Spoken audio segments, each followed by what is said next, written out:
Hey, and welcome back to the Crochet Crowd. It is launch day. It is the best day of the summer here as we begin our study of planet Earth together with you.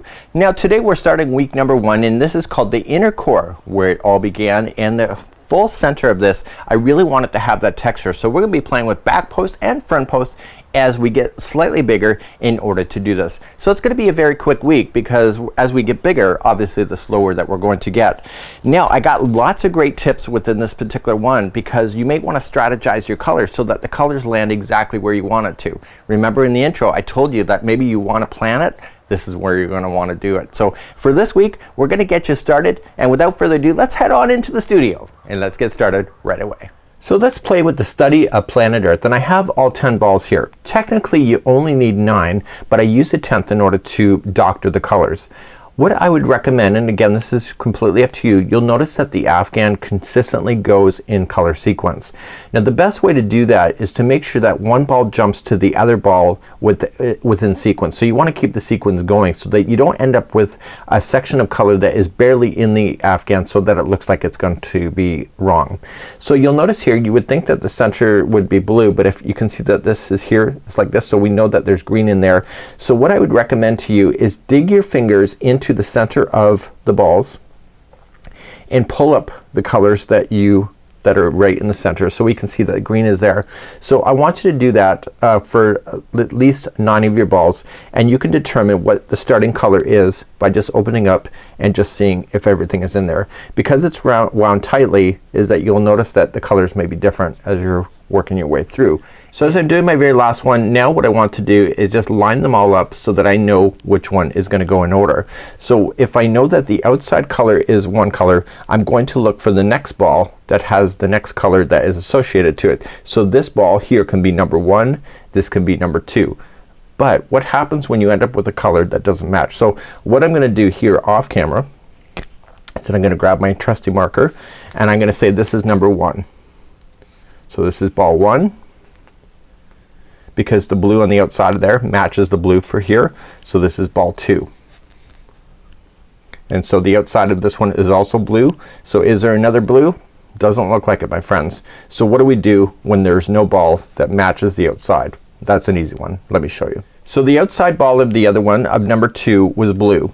So the next one that I want to match has to be blue, but there is no ones that are in the middle that are blue. So what I'm gonna just do is dig in and pull out this green completely. Because it's in cake format, it's very easy to do, and pull out the green until it changes blue.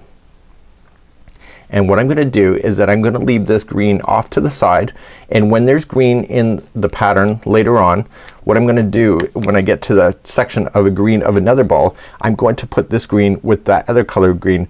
And yes, it'll be longer in color strand, but the fact is that it will never look out of sequence, and that's pretty awesome. So then this ball would be number 3. So continue along, and so my green is the next color up. So do I have another green here? If not, I have to do the same thing, and what I'm doing is I'm looking for the green that is closest to the center so I can just match it all up completely. So that's how I would doctor my balls. So after going through my 10 balls that I have, this is all that I pulled out of the centers in order to have things match up. So every one of them has been labeled like so, and that I just have to look for the ones that are labeled earlier so that I can see. See how this orange then will jump to the orange of this middle one. Even though it'll be a longer colorway in this orange, it will never look out of place. Do not throw these out. You'll use these in order for you to finish off spaces, and the 10th ball is also used for you to be able to do that as well, so that you can pick and pull colors just in case things are not finishing where you would like them to do. So now that we've doctored our balls, I call it doctored our balls, we're going to start with our first ball, and let's get everything put away and let's start clue number 1. So as you begin clue number 1, what I want you to do is that I want you to start off with a fresh color. So it's absolutely this the start of a new color. So this is what I had to pull out of it in order to get there. So all I'm just gonna do not waste it, save it for later, put it in your box and save it with the rest of your yarn, so when you have this color you can do that. Just don't waste any yarn, you don't need to. So I want you to start with a fresh section of the ball, and therefore the middle of your particular Afghan, the study of planet Earth, will have the same color that will all match, so you don't end up with a really unusual color change right at the very beginning. So here's week number 1. There's a total of 7 weeks for this stitch along, and we're gonna be starting off in the very center just like you see here and get ourselves going. Now you're gonna be using Bernat Pop. We've already talked about our yarn. You needed 10 balls. If you are gonna substitute your yarn, you need about 2,800 yards in order to do that. So you'll need a 5.5mm size eye crochet hook, and with each one I put something fun that was interesting about planet Earth, as this was my model for being able to go. You have also the abbreviation key. You also have a set of instructions that you will see, and I have put certain notes, and so the colors of jumping from one ball to another and using extra balls in order to finish things have been marked here as well, and also working from the center of the ball, matching the outside colors I've also just covered. And beginning chain 3 at the beginning round counts as a double crochet front post in this particular week. So there's also a crochet diagram that we're gonna be doing 8 rounds today, and the 8 rounds are going to be giving us the look, and it's actually not hard, and we're gonna get started right away, and then we're gonna begin this. So let's begin. We're gonna be chaining 3. This does not count as a stitch. So you will notice that usually when you do this you go chain 4 and it's a 4 chain from the hook. I didn't want this to count. I wanted this to fill in the space so that you don't end up with any unsightly gaps right in the very center of your Afghan.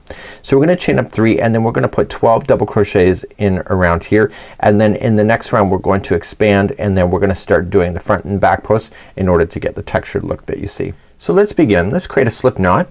This is considered easy to intermediate level depending on which pattern that we're working with within the stitch along. You'll notice that this is a great learning opportunity for you today. You're gonna chain 3 to begin. So 1, 2, 3, and as promised that is not a stitch. So going 3rd chain from the hook, I want you to put in 12 double crochets all the way around. So just go 1, so in the 3rd one away, and 2, 3, and 12. Once you have your 12, I want you to double count. So make sure that this chaining that you had does not count as one of them. So it's 1, 2, 3, 4, 5, 6, 7, 8, 9, 10, 11, 12.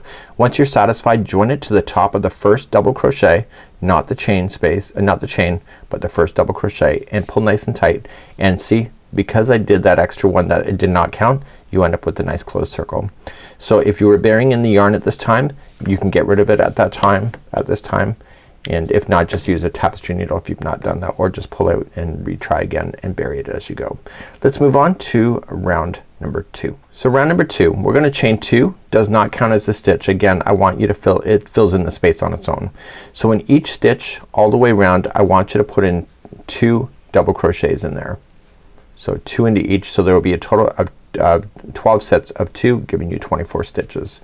So put another 2 in the next one and do that all the way around, please, for round number 2. Once you come all the way around, you'll notice that this is leaning over. That it's not a stitch. That's just part of the original stitch that you have. So I want you to join it to the top of the first double crochet, ignore that chain 2, and when you pull that together, see, nice and closed.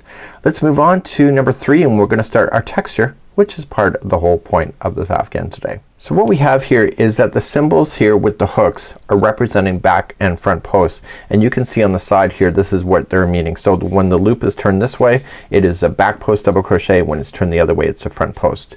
So when you look at this one here, I'm going to have you join it in a way that will make the first chain an actual back post, or sorry, an actual front post double crochet, and then you want to apply another one to there. So then there will be 1 back post in the next one, and then 2 front posts in the next. So it's basically 1 and 2, 1 and 2 all the way around. So let's get ourselves started. The way I'm gonna start number 3 is unique, so just pay attention and let's begin. So what happens here, see if you pull it apart, this is the chain 2, ignore that. It's none of your business. Just stay out of that stitch because it's holding it from making it look like there's a gap. So coming to the first one of the 2, and I want you to slip stitch on the front side with the front post. So just going into the side of the post and slip stitch. So pull them through and through. And what that did is that just shifted you to use that front post instead. Now chain 3. So 1, 2, 3.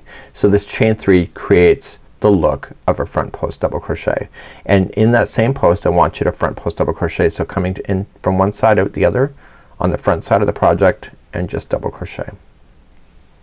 So the next one here is going to be a back post double crochet. So wrap the hook, come from the back side out through the post and then pop it back out to the back and stay to the back and double crochet. So this particular round is basically, the next one is going to be 2 front posts double crochet into the same one, and then the next one, you guess it, it is a back post double crochet, and this is going to start the spoking effect right in the middle of your Afghan. So the next one is 2 front posts double crochet, and then next one, yeah, that's right, it's a back post double crochet. So please do that same thing going all the way around, and this is round number 3. When you come all the way around, the last stitch will be a back post double crochet, and that's nothing special. I'm just keeping it in line with the pattern count, and then what you're going to do is join it to the top of the first chain 3 and pull things nice and tight, and therefore you will have what appears to be 12 spokes. So look what's poking up. So 1 2 3 4 5 6 7 8 9 10 11 and 12. So once you have that done, we're now going to move on to round number 4. So round number 4, what's gonna happen is that we're gonna slip stitch to the front side again, and the first 2 stitches are each gonna be a front post double crochet, and we're going to expand the back post double crochet this time to putting 2 in there, so that it will be equal of 2 front post double crochet and 2 back post double crochet as we're expanding outward. So that's where we're gonna be paying attention. So 2 front post double crochets in a row, and then 2 back post double crochets in the same. Let's begin round number 4. Okay, so let's begin. We're just going to wrap our hook into the front post of the chain 3 of the row below and pull through and through. So just poking it from behind, and then that will keep it looking like it's supposed to, and chain 3. So 1 2 3. So the next one is a front post, and we're gonna keep it as a front post, so make it a front post double crochet, and then the next one back here is a back post double crochet, and we're gonna put 2 of those back posts around the same post. So 1, and going again the second one into the same post, and that keeps it towards the back. So to reiterate, the first 2 here are gonna be a front post double crochet each, and the back posts you're gonna apply 2 back posts around the back post that is already there, and this will expand it equally going all the way around, and this is round number 4. Continue that same idea, and I'll see you at the end of this round. So once you come all the way around, the last one here is 2 back posts double crochet in the same one and just join it to the top of the chain 3. So round number 5, we're gonna expand again, and we're gonna expand again on the front post this time. So let's just come around and just sink your hook in to the front post, and just to do a slip stitch, chain 3, and that counts as a front post double crochet. And in the same one again, I want you to front post double crochet. So here is your sequence. So the next one, front post double crochet, is gonna stay as a front post double crochet, and the next 2 back post double crochet are going to stay as a back post double crochet. Okay, so the repeat pattern is about to start now. So the first one of the 2 of the front posts is gonna have 2 front post double crochets in it. So 1 and 2, and then the next one you're just gonna keep as a front post double crochet, and then the next 2 are a back post double crochet each. Okay, so the first one gets 2 front posts, then a front post, and then 1 back post into each of the others. So please continue that around. This is round number 5. So I'm coming up all the way around. The last 2 are 1 back post double crochet each. Nothing special, just keeping within the count. So you're just going to join it to the top of the first chain 3. So we're gonna do one more round like this, and then we're going to be expanding, we're going to continue then and get rid of the post work, and then it gets a little bit easier. So what we're going to do for round number 6 is the final. So I want you to slip stitch into the chain 3 in the front side, and slip and chain 3. So here is this unique one. So I decided that when I did this, I didn't want the groove depth to be any wider, so I kept just the top being wider. So the very next stitch is going to have 2 front post double crochet, and then the next front post double crochet, keep it as a front post double crochet.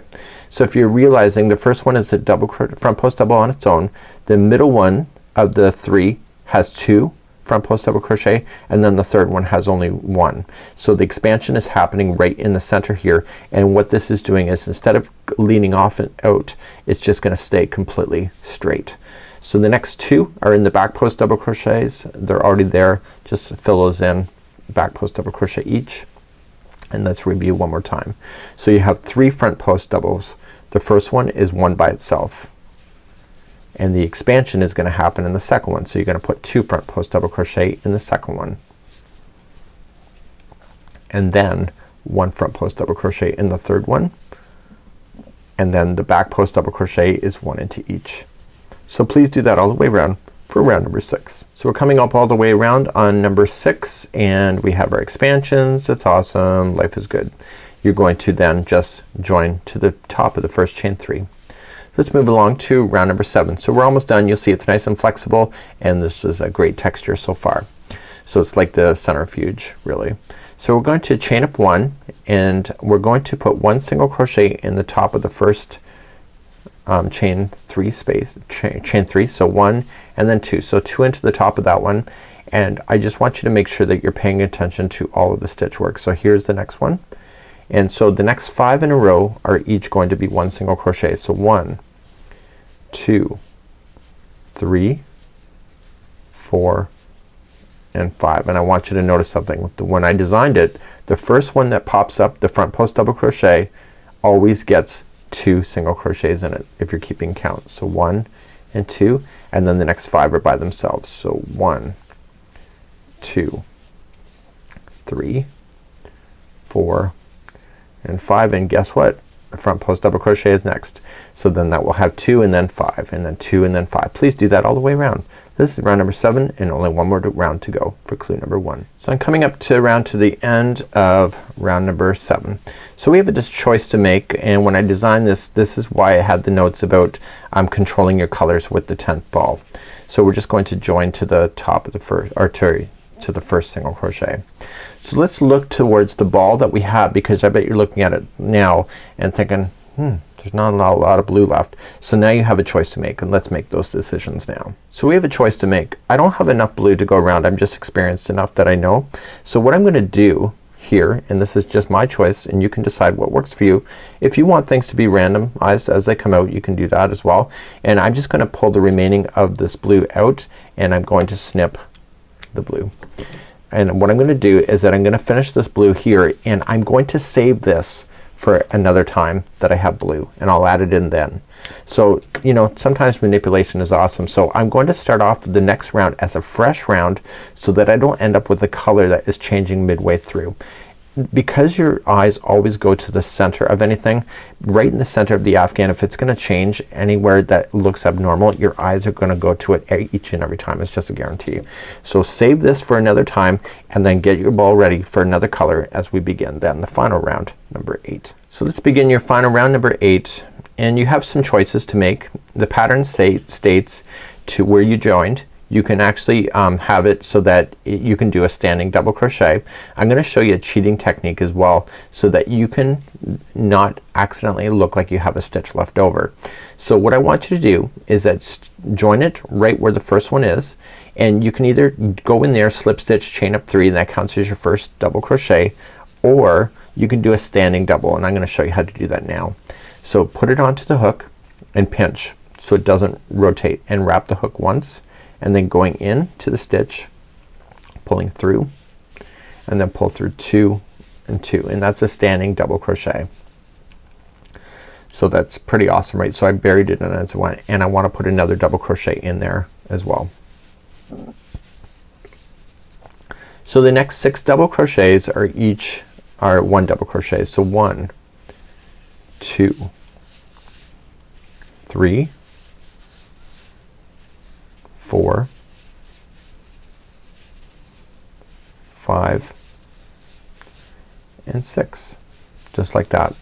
And now the next one has 2 in it, so that's your combination for this. So there's gonna be 2 into this one, and then 6 by itself, and then 2, and then 6, and then 2 and 6, and I want you to do that all the way around. I'm gonna show you how to finish off so that you can hide this opening gap that would appear if you were to do it normally. So I'll see you then, and remember it's 2 and then 6, and I'll see you at the end of this round. So as we come back around, the final 6 stitches are in, and I'm gonna show you a cheating technique. So 1, 2, 3, 4, 5 and 6. Now I'm technically done, but you see how it looks like there's an extra space, so when I go to join it there will always be a gap? I want you to change that 6th one. So watch, this is totally cheating, but it's awesome. So the last stitch, what I want you to do is treat that stitch plus this joining space as one. So wrap the hook and going into the final stitch, pull through 2 and hold. It's a 2 together. So then going into where it's joining, so just going into that join, pull through 2 and hold it, and then you're gonna pull through all 3. And what that's doing is it's filling in that space with color so that when you join it to the first standing double crochet or the first chain 3, it fills it in completely, so it's completely invisible. So what I want to do is that I want you to hold now, and I will see you next week. And just put this aside. If you want to do more than one, just grab some more yarn and let's continue, and we'll see you next week as we continue our stitch along together with you this summer. Okay, so did you finish week number 1? Hopefully that you did. So it's gonna get tougher as we go along, and now you've just learned how to grow your circle using the back post, front post in order to make the deep grooves. So we're gonna join me next week as we begin week number 2 of the study of Planet Earth. And I'd like to thank my friends on behalf of Yarnspirations as well here at the Crochet Crowd. We'll see you again real soon. Bye bye.